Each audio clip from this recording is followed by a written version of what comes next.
back on grass. Obviously had a thrilling journey in my career on this surface, particularly in Wimbledon. So good to get a match and hear your score called from the chair umpire, and obviously be in an environment where it kind of resembles the official match. So it's a good preparation for me. Obviously, I haven't played any lead-up tournament to Wimbledon.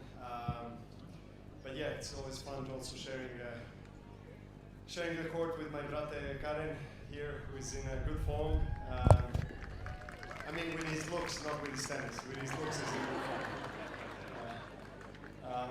He's always in a good form with his looks.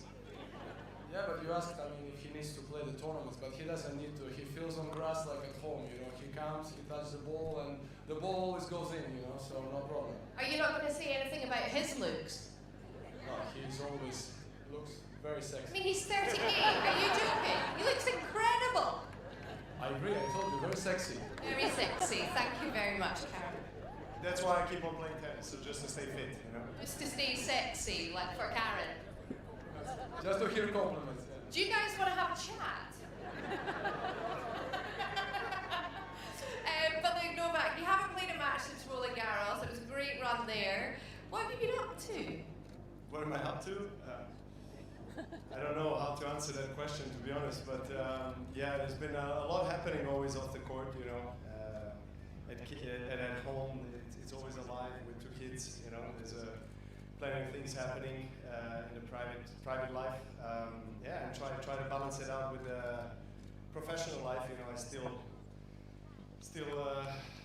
thrive to be on the courts, to be on the tour, find enjoyment in competition, and obviously Wimbledon has always been a childhood dream tournament for me and many other players. So it's a huge honor to be able to participate in another Wimbledon edition, and still going with youngsters.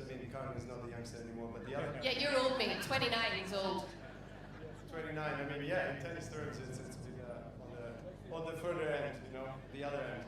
But yeah, the youngsters are coming up, and new generation of players that are exciting. They're bringing a lot of energy on the court, and we saw the French Open final. That was definitely one of the best matches that we've seen in decades, and it's great. Tennis is in good hands, and hopefully we can have a good Wimbledon for all of us.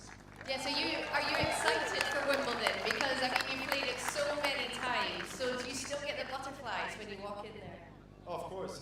Yesterday, obviously. Yes, you were practicing with Carlos. I was practicing with Carlos, and obviously this is the traditional change in the last 3 years that you get to hit a few balls on the center court. I thought that tradition will never change, but I guess everything is moving forward, and I think it's obviously it's a huge privilege to be on a virgin fresh grass before the tournament starts, but it did feel a bit strange, to be honest, and I almost felt bad for ruining the grass and kind of sliding on it. So, but it is definitely the most special tennis court that we have in the world. The Wimbledon center court is just something. It's like a cradle. It's like something sacred for us. So it just inspires you to come out and enjoy, of course, enjoy the moment and everything that you experience, but also give your best. So I cannot find more motivating tournament in my life than Wimbledon. So that's exciting. It is. Now, Luke, it's been absolutely great to have you back here at the Giorgio Armani Tennis Classic. All the very best at Wimbledon, folks. Novak Djokovic!